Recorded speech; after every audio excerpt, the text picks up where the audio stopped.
My name is Angie, and I'm walking today with my little dog, Lucy. Lucy, say hi. And we are gonna take you on a little adventure on the mesa behind our house. We're gonna kind of check out the plants and talk a little bit about what we find. So Lucy has found a patch of one of my favorite plants on the mesa.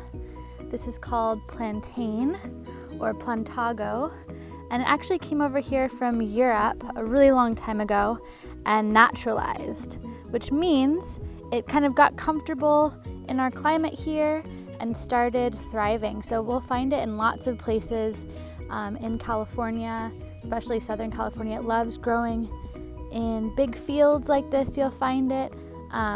But let's go down and take a closer look. So here's our lovely plantain. And as you can see, it grows in bunches. So there's a bunch of little bunches kind of popping up around it. And we call it a basal rosette, which means that it grows from the base of the plant. That's where basil comes from. And rosette means the formation. It kind of grows in a circle around the base of the plant. Now, the best way to identify this is by the leaves.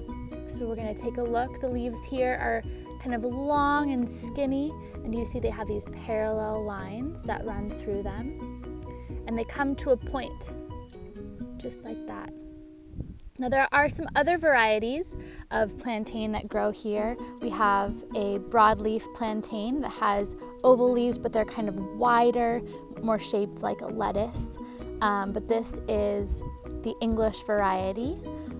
So once we've identified our leaves, we can take a look at the flowers, because plantains have these very unusual flowers. See that? They're shaped in these tight clusters, and if you get a close look, you can see each little cluster was corresponding with a tiny little anther, or part of the flower there, that white part right there. And each little cell that you see on this flower is going to become a seed, which is pretty cool. These guys make tons of seeds. That's why you'll see them kind of in these little patches in nature, because their seed kind of falls and disperses around the mother plant. Now I'm going to tell you why I love this plant so much. Plantain has been used as medicine for thousands of years. It was used by people in England for healing skin sores or bites. So whenever I see it growing, I'll grab a little piece and turn it into a little poultice, which I'll show you how to do in a second. And then I'll rub it on any bug bites or stings that I have, and it helps with the pain. It also draws out some of those toxins that came from the bite. It's also edible, so if you get some of the newer leaves, which are usually kind of lighter in color, it's kind of hard to see right here, but if you get the newer leaves, you can actually eat them. Some people will add them to their salads, and other people will make tea out of them. They've been used for people who have sore throats or a cough, so it's great for when you're really not feeling well. And yeah, I want to show you now how we are going to pick this plant. Now, the best way to pick a plant in nature is the first thing you want to do is make sure that there are lots of those plants around. Because if I were to pick a bunch of leaves from this plant, I may make it sick, because plants use their leaves to photosynthesize, so I might make it hard for it to make its own food.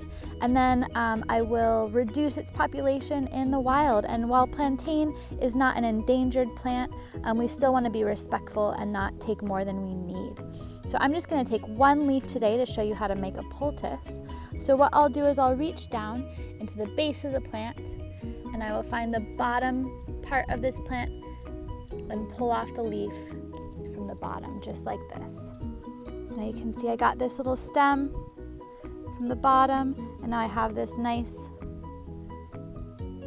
beautiful leaf that I will show you how to make into a poultice.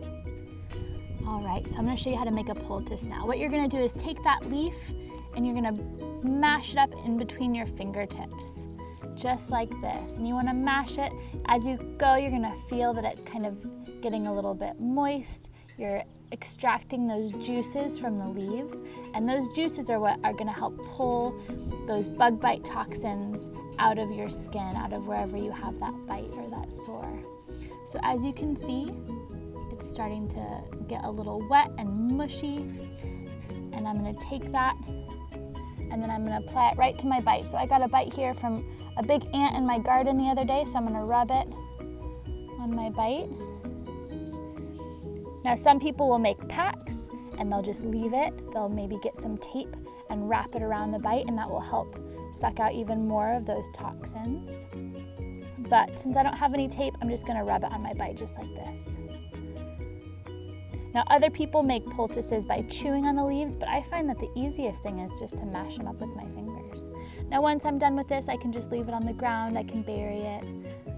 But yeah, that's how you make a poultice for a bug bite with our lovely plantain. So thank you so much for joining us on our adventure today. We will continue to do little walks, me and Lucy, and we hope that you will join us. Thanks so much. Bye.